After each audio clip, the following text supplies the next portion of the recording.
આજરોજ રાજકોટ મહાનગરપાલિકાની સ્ટેન્ડિંગ કમિટીની બેઠક હતી। કુલ 27 દરખાસ્તો માન્ય કમિશનરશ્રી દ્વારા આપવામાં આવી હતી। આ 27 દરખાસ્તોમાંથી દરખાસ્ત નંબર 3 દોઢસોપુર રિંગ રોડ ઉપર નાના મુવા સર્કલ ઉપર આવેલ જે પ્લોટ છે એ પ્લોટની જે તે સમયે 2021માં ઓક્શનથી જે પાર્ટીને આપવામાં આવ્યો હતો, વારંવાર નોટિસ ઇસ્યુ કરવા છતાં એ પાર્ટી દ્વારા કોર્પોરેશનને નાણાં 30 દિવસમાં જે જમા કરાવવાના હતા એ નહોતા કરાવ્યા। આજે સ્ટેન્ડિંગ કમિટીની સંકલન બેઠક અને સ્ટેન્ડિંગ કમિટીમાં કમિશનરશ્રીની દરખાસ્ત મુજબ સદરુ પ્લોટની હરાજી રદ કરવાનું અને બિડર દ્વારા ભરેલ તમામ રકમ ફોરફિટ કરવાનું તેમજ આગળની કાર્યવાહી કરવા માનનીય કમિશનરશ્રીને અધિકૃત કરવાનું સ્ટેન્ડિંગ કમિટીની સામાન્ય સભાની બહાલી અપેક્ષાથી મંજૂર કરવામાં આવે છે।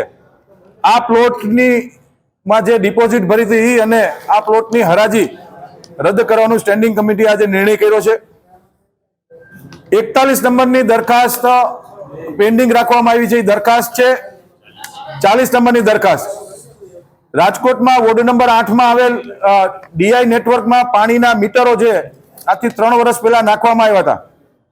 હાલ આ મીટરમાં કોઈ પણ પ્રકારનું રીડિંગ નથી થતું, પણ એનું ઓપરેશન એન્ડ મેન્ટેનન્સનો કોન્ટ્રાક્ટ આવ્યો હતો 1 કરોડ 14 લાખ રૂપિયાનો। એ દરખાસ્ત અભ્યાસ અર્થે પેન્ડિંગ રાખવામાં આવી છે। અને દરખાસ્ત નંબર 80 જે માનનીય કમિશનરશ્રી દ્વારા સફાઈ માટે જે દંડ છે એ દંડ વધારવાની દરખાસ્ત હતી। એ ગત સ્ટેન્ડિંગની અંદર માનનીય કમિશનરશ્રીએ જે દરખાસ્ત મોકલાવી હતી એની દરો ઘટાડી અને એ મંજૂર કરી હતી અને એનો વહીવટી પ્રક્રિયા પણ પૂર્ણ થઈ ગયેલી છે। એ દરખાસ્ત ના મંજૂર કરીએ છીએ।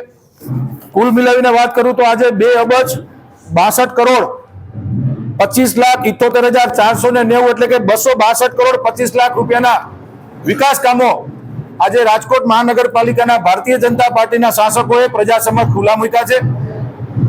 આજે જનરલ બોર્ડની અંદર પણ રાજકોટ મહાનગરપાલિકાનું જનરલ બોર્ડ હતું અને જનરલ બોર્ડની અંદર જે તમામ દરખાસ્તો આવી હતી તમામ દરખાસ્તો પૂર્ણ કરેલ છે। સાંજ સમાચાર ફેસબુક પેજને લાઇક કરો, વિડીયો શેર કરો અને વધુ વિગતવાર સમાચાર માટે sanssamachar.net વિઝિટ કરો।